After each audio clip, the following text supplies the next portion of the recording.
First, the top headlines. PM Modi to inaugurate 15 airport projects across the country, boosting India's civil aviation sector.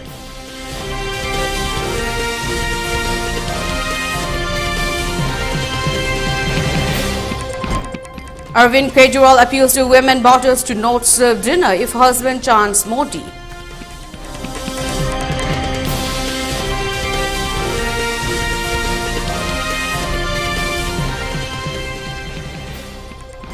In curfew relaxed in Imphal East West and Thawal district till 10 p.m. for Kaching district till 8 p.m. in Bishnupur district. Curfew has been relaxed till 5 p.m. today.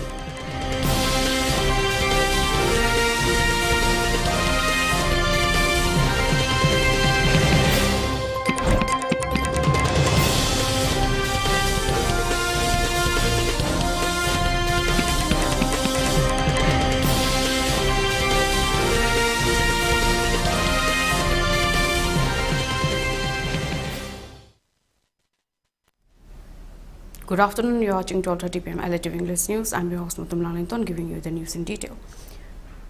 Prime Minister Narendra Modi is set to inaugurate and lay the foundation stone for 15 airport projects across India, totaling over Rs 9,800 crore.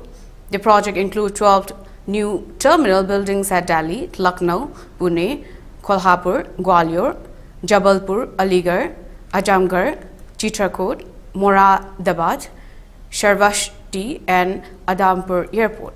Additionally, the foundation stone will be laid for 3 new terminal buildings at Kadapa, Huveli and Velagavi airports. The 12 new terminal buildings will collectively serve 620 lakh passengers annually. The 3 terminal buildings whose foundation stone is being laid will, upon completion, increase the combining passenger handling capacity to 95 lakh passengers per annum.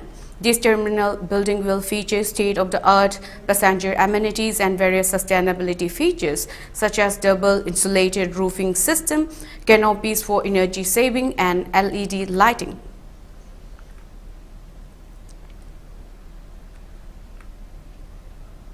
During a town hall event in Delhi named Mahila Shamaman Shamroha, Delhi Chief Minister Arvind Kejriwal humorously instructed women to refuse serving dinner to their husbands if they chant Prime Minister Narendra Modi's name. This event was held shortly after the city government's announcement of a scheme in its 2024-25 budget that would provide a monthly stipend of Rs 1,000 to all women over the age of 18. Kejriwal urged the women to solicit their family members' support for him and his party, AAP. He also encouraged them to communicate to other women supporters of BJP that only your brother Kejriwal will stand by you. AAP Chief Arvind Kejriwal, in a recent statement, cautioned the BJP's contribution towards the welfare of the public. He highlighted his government's initiatives such as free electricity and bus tickets and a monthly provision of Rs 1,000 to women. He criticized other political parties for their superficial approach to women empowerment, which often limited to offering a few posts. He stressed that true empowerment would be achieved when every woman received financial aid. Kejriwal announced the Mukhiya Matri Mahila Shaman Yojana, which he called the world's largest women empowerment program, aiming to provide every woman with a monthly amount of Rs 1,000.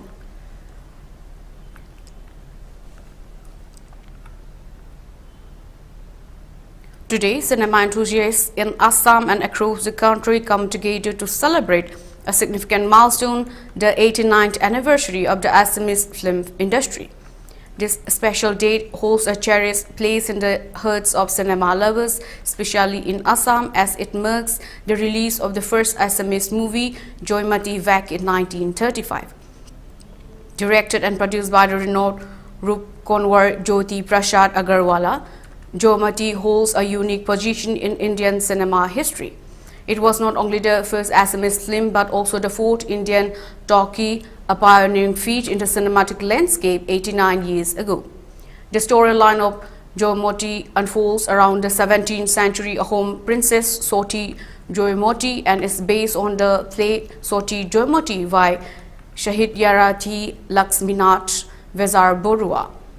Adu Handiku, the first Assamese female actor, played a leading role alongside acclaimed stage actor and playwright Pani Sharma.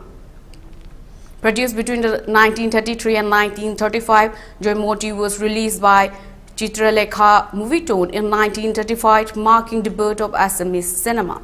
Notably, the film introduced dubbing and re-recording technology to Indian cinema, setting a trend for the industry.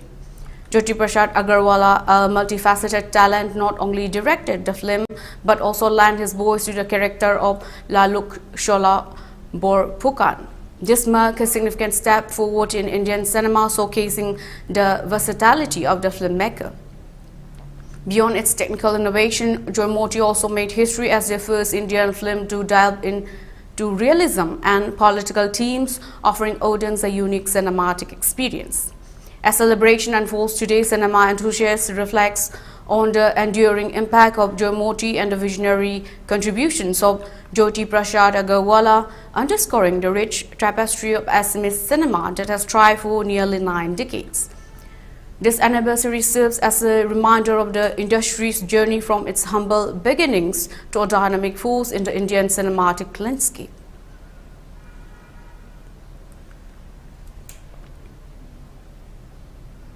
The Dibrugarh District Committee of All Assam Students Union AASU, along with 30 other organizations, have initiated a 12-hour hunger strike against Citizenship Amendment Act CAA today in Dibrugarh. The strike, which began at 6 am today, March 10, will continue till 6 pm in the evening. The group are demanding the appeal of the act. The All Assam Student Union AASU took out a mass bike rally in protest against Citizenship Amendment Act CAA across the state on March 7. Hundreds of AASU members took out a motorbike rally demanding the appeal of the contentious act. A massive motorcycle rally was taken out in Dibrugarh, Kokrajhar and several other districts of the state on Thursday, March 7. Hundreds of AASU leaders and activists took part in the anti-CAA motorcycle rally led by AASU Vice President Navajyoti Roy from AASU District Office premises located near Ras Mela ground in Kokrajhar town. Speaking to the media, the student leader made his stand clear that the democratic movement of AASU against CAA would continue.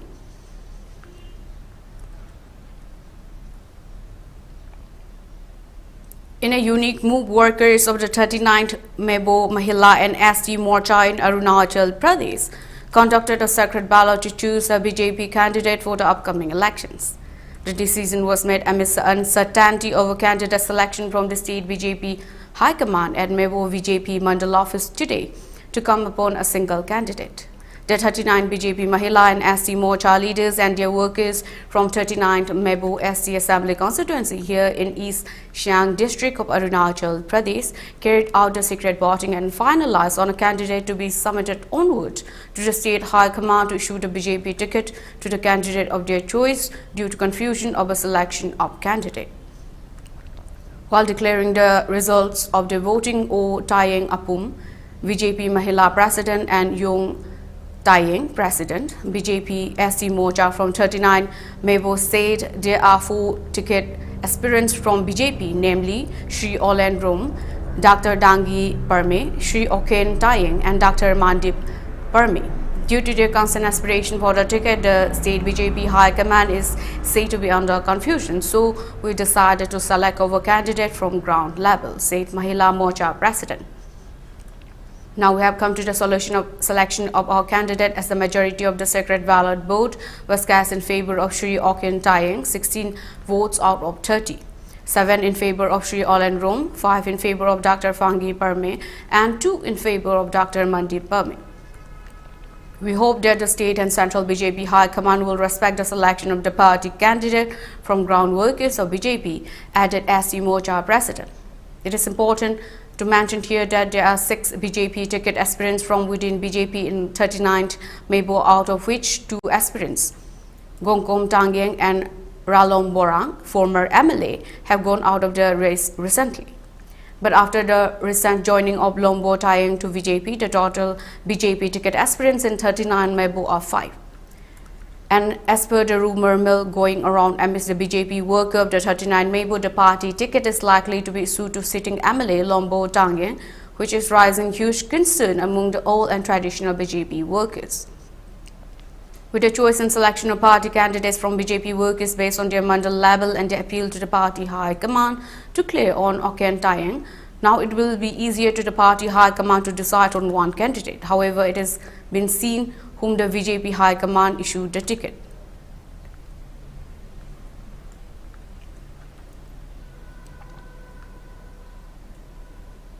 More on the news. Manipur is known for its rich cultural heritage through the performing arts, particularly Ras Leela, Nath Sankirtan, Lai Harauba and Thangta at international level. But this doesn't mean that the state doesn't have any asset of traditional visual art.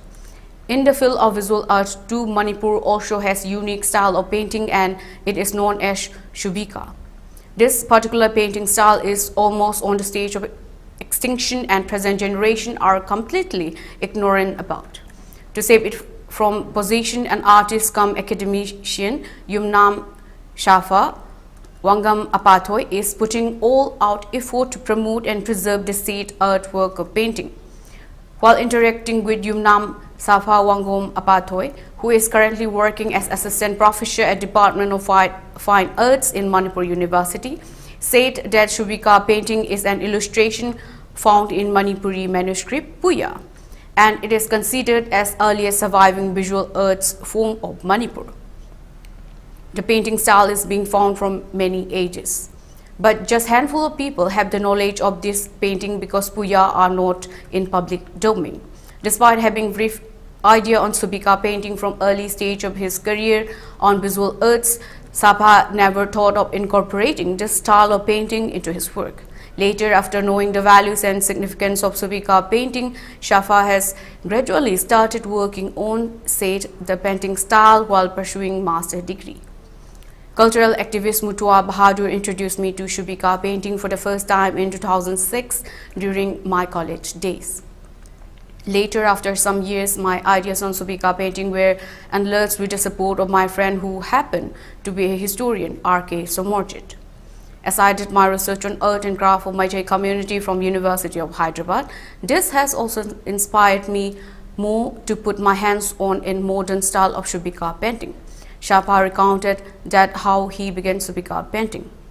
As an outcome of his hard work on Shubika painting, his numerous illustrations on Shubika are featured in books namely And That Is Why and Fathers, Fools and Farts, Manipuri Folktales Retold.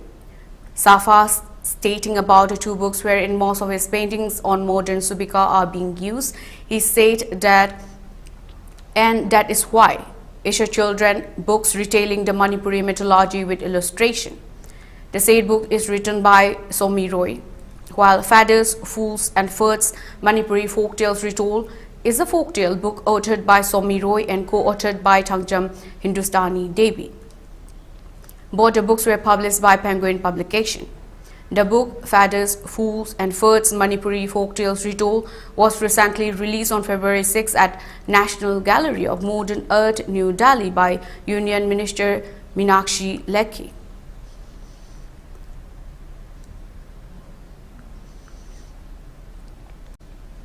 Nirupam Chakma, hailing from Mizoram, has been appointed as a member of the National Commission for Scheduled Tribes. His role is the commission will be instrumental in ensuring the rights and well-being of the scheduled tribes across the country. Notably, the warrant of the appointment has been issued on March 8 by the President of India by virtue of the power vested in her under Clause 3 of Article 338A of the Constitution, appointing you as a member of the National Commission for Scheduled Tribes NCST with effect from the date of assuming charge of the office. Earlier on March 4, the Chief Executive Member CEM of the Chakma Autonomous District Council in Mizoram demanded official recognition for the Chakma language within the state. In a letter to Mizoram CM Rashid Mohan Chakma, MLA and CEM of Chakma Autonomous District Council states, the Chakmas of Mizoram who live in the entire western and southwestern belts of the state of Mizoram constitute about 10% of the population of Mizoram. As per the 2011 census, the population of the Chakma in Mizoram is 96,922. We have our own language and script, the learning of which have been introduced in schools up to class 8 within the jurisdiction of Chakma Autonomous District Council.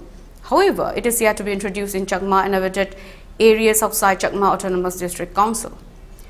In spite of the above stated facts, it is unfortunate that Chakma language speakers are yet to be officially recognized by the state, which is reflected in the annual reports of the Commissioner for Linguistic Minorities submitted to the President of India each year.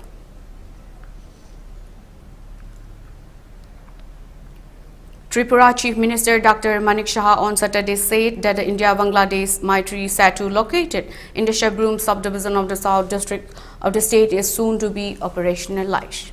He said Tripura's development speed is consistently high under the leadership of Prime Minister Narendra Modi. Dr. Shah said this while addressing a program in Shillong of Tripura's South District, where Prime Minister Narendra Modi virtually inaugurated and laid foundation stones for projects worth Rs 8,534.02 crores on Saturday. Prime Minister Narendra Modi has consistently emphasized that without developing the North-East, overall development in India is not possible. Thanks to the Act East policy, we are now witnessing what development truly means. PM Modi has introduced the HIRA model to us. He has laid a foundation stone for the project worth Rs 8,534 crore in Tripura, the highest amount, he said. Dr. Shah highlighted that the political scenario has changed since 2018 under the leadership of PM Modi. We eagerly wait for the operation of Maitri Setu, which will turn Tripura into the gateway of Southeast Asia. The time has come and soon operations through Maitri Setu will commence. After Akura Sri Mantapur ICP, Shillong ICP is the largest in Tripura. People from Northeast India and other states can easily access the Chittagong port through this ICP. All of this is possible due to Prime Minister Narendra Modi, who has worked for the overall development of Tripura. We are proud to have a leader who is compelling the country forward. I also want to express gratitude to PM Modi for this, he added. Meghalaya suspected the Superintendent of Police SP of Khasi, Rituraj Ravi, confirmed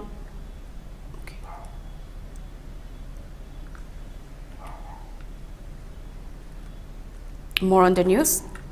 Suspected the Superintendent of Police SP of East Khasi Hills, Rituraj Ravi, confirmed a blast near the Syndicate bus stand close to Dam Mator, Harijan Colony, Deomalong, Shillong on Saturday evening. The blast took place around 10:30 p.m. in a small abandoned house. As per the SP, an official statement reported no casualties. The damage is reported to be limited to the tin structure and a few nearby window panes. More details on the extent of the damage are yet to be received. An initial investigation suggests the cause of the blast was an IED, the SP added. Further inquiry and investigation are in progress, the SP added.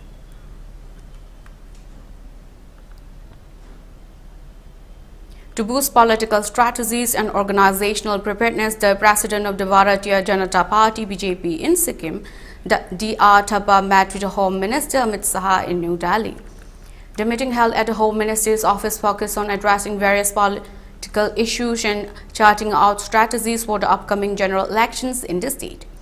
During the meeting, D.R. Thapa briefed Home Minister Amit Shah on the current political landscape of Sikkim, highlighting key developments and challenges facing the state. Additionally, he provided insight into the BJP's organizational readiness for the forthcoming elections, emphasizing the party's commitment to serve the people of Sikkim effectively. The discussions between the BJP Sikkim president and the Home Minister were extensive, covering a range of topics including strategies for the upcoming general elections and addressing major pending issues concerning the citizens of Sikkim.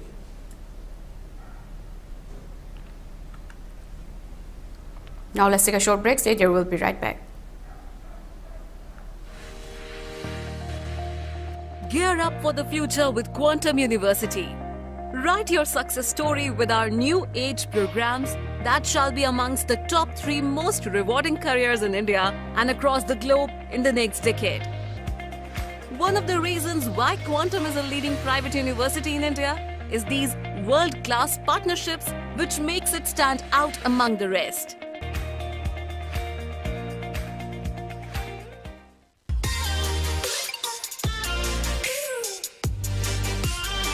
Presto Personalized Wonders, Imphal da nauna hangdok chari, Hairiba asida personalized gifts, corporate gifts, awards and mementos, home decor, office rubber stamp na chingba potlam sing mafam asida phangbigani ngasi maglangsing birau Tilak Ras Enterprises, Presto, Thangal Bazar near Kasturi Tong, Imphal. Contact number 0385-244-9025 natraga 98621-00456.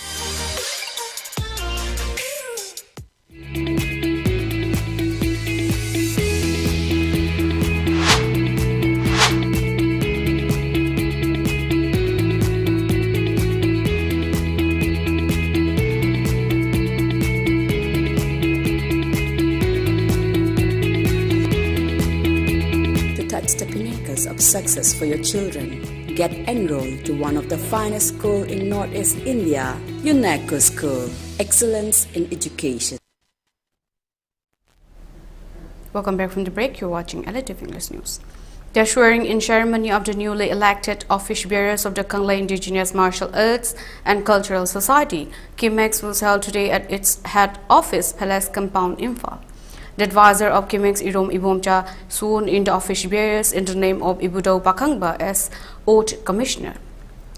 In the occasion, the office bearers pledged that they will uphold our culture like Thangta, Jagoi, tradition, etc. They also pledged that they will work in their best level to safeguard the indigenous people of the state, according to a press communique issued by the Secretary Information and Publicity, KIMEX.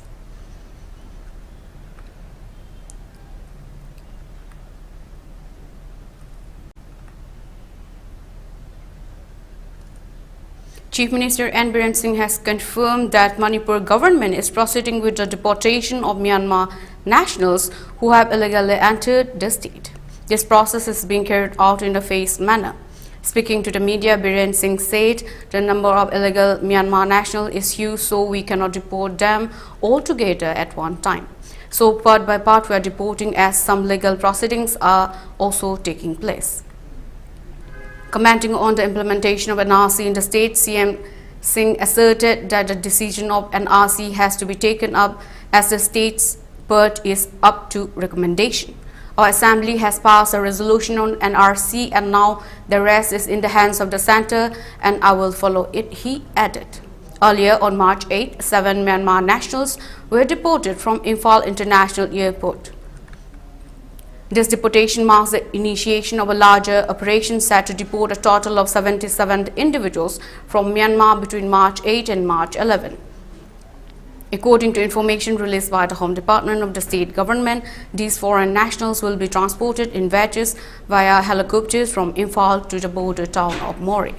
The first group of 7 individuals was flown from Imphal International Airport to Moreh early Friday morning. The Home Department's order issued on March 5 stipulates that the deported individual will be handed over to Myanmar officials at Tumu, the Myanmar side of the international border. Over the course of 4 days, this individual will be deported in batches, with the state government's transport department covering the course of the deportation process.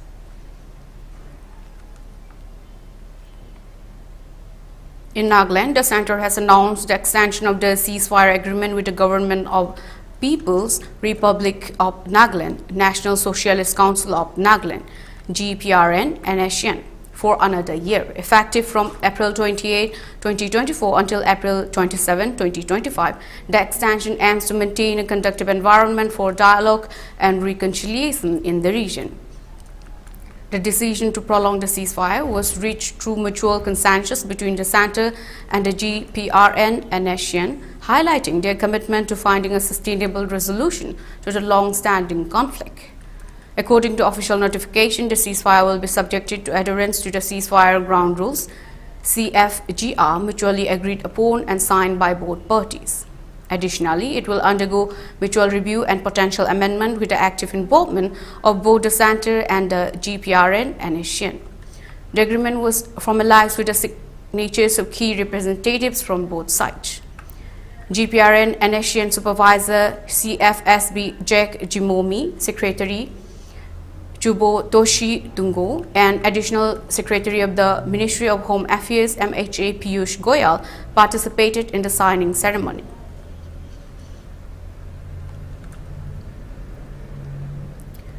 Farmers Group have announced a nationwide 4-hour rail roko protest today as a part of their Delhi Chalo March to Delhi to push for their demands, such as a legal guarantee on minimum support price for crops. Scheduled from 12 p.m. to 4 p.m., the demonstration aims to pressure the government into meeting their demand. The rail roko blockade is expected to disrupt train services. Farmer leader Sharwan Singh Pandir said on Sunday morning, as a part of the agitation that started at the Punjab-Haryana border on February 13, a rail roko has been called for across the country today. He urged all farmers, laborers and common people to support the rail roko in large numbers. Pandir also asked people to postpone their plans to travel by train today between 12 noon and 4 p.m. as they might face a little inconvenience due to the blockade. He confirmed the rail roko agitation is a partial one. The protesting farmers and Center have so far conducted at least 4 rounds of discussions over the foremost demand without any resolution. Farmers in India who have been protesting since their launch, their Delhi Chalo March on February 13, are demanding for a legal guarantee on minimum support price MSP for crops. In addition to this, they have also called for pension for farmers and farm laborers, farm day waiver and no increase in electricity tariff. These farmers have set up camp at Shambu and Khanauri border points between Punjab and Haryana. On March 6, the Kisan Mazdoor Morcha KMM and the Shamyukta Kisan Morcha non-political SKM called on farmers from all across the country to march to Delhi. The goal of this march was to challenge the narrative that farmers cannot protest without tractors and trolleys.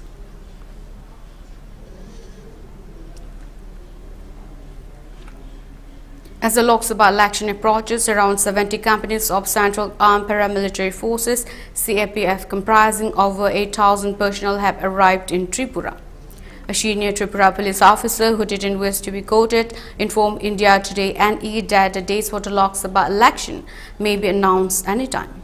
For this reason, the Tripura police and Tripura government have proactively requested the central government and the Election Commission of India (ECI) for the deployment of CAPF. We want to hold the election in a peaceful way, and for that we have requested the Centre and ECI for the early deployment of the CAPF. Accordingly, they have agreed and also sent the forces. We had sent a requisition for deployment of 70 companies of CAPF, which was agreed upon, and the forces were dispatched to Tripura, said the senior officer. He further stated that over 8,000 personnel, including those from CRPF, CISF, BSF and other central law enforcement agencies, arrived in 2 phases. The official also disclosed that in addition to the 70 companies of CAPF, Tripura Police and Tripura State Rifles, personnel were also deployed. The deployment was done in 2 phases. In the first phase, which commenced on March 1st, around 50 companies arrived, while in the second phase, on March 7th, the remaining 20 companies arrived. We have assigned them their duties and deployed them in different areas. They have commenced area domination to maintain the law and order situation, he informed.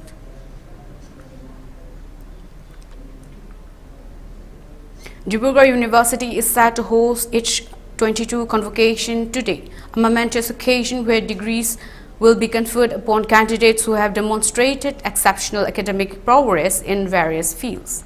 The ceremony will be presided over by the esteemed Governor of Assam and Chancellor of Deportation University, Gulab Chand Kataria. Adding further prestige to the event, Professor Sudhir Kumar Varai, the Director of Villa Institute of Technology and Science, Pilani, will join as a chief guest. This year's convocation boasts significant numbers, reflecting the academic vibrancy of the institution. A total of 10,765 students applied for degrees and 1,356 participants will grace the ceremony. Among them, 87 students will be recognized for achieving the pinnacle of academic success with their PhD degrees. The convocation will shine a spotlight on outstanding individuals with the conferment of gold medals. A total of 37 students will receive this honor for their remarkable achievements, while 33 postgraduates will be recognized as best in their respective fields. Additionally, 3 students from Science, Arts and Commerce will be awarded gold medal for their excellence. A highlight of the ceremony is a Dr. Junali Gropi Memorial Gold Medal reserved for students securing the highest marks in the Department of Anthropology.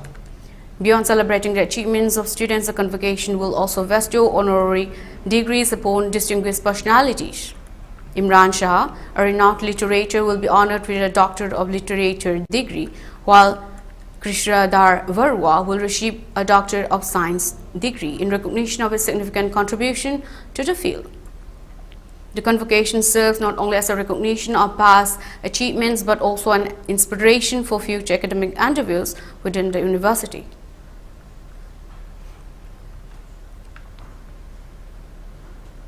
Upon improvement in the law and order situation in the Valley districts, curfew has been relaxed till 10 p.m. today in Imphal East, Imphal West and Tawal districts. In Kakching district, curfew has been relaxed till 8 p.m. today. However, in Bishnupur district, curfew has been relaxed till 5 p.m. today. Traffic is seen as usual on the roads. Most of the shops and markets were open. Several people purchased essential items during the curfew relaxation. For ELITETV News Channel, contact to the email address info@elitetv.in or 940-2890-982 and subscribe to ELITETV YouTube channel or follow on Facebook page, Instagram and X for more information about the channel. Now before we wrap up, let's look at the headlines once again. PM Modi to inaugurate 15 airport projects across the country, boosting India's civil aviation sector.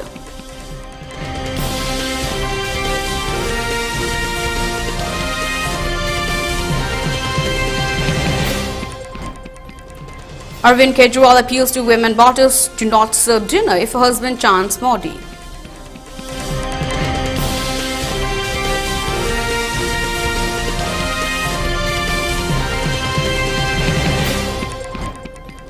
In curfew relaxed in Imphal East, West and Tawal districts till 10 p.m. for Kakching district till 8 p.m. in Bishnupur district. Curfew has been relaxed till 5 p.m. today.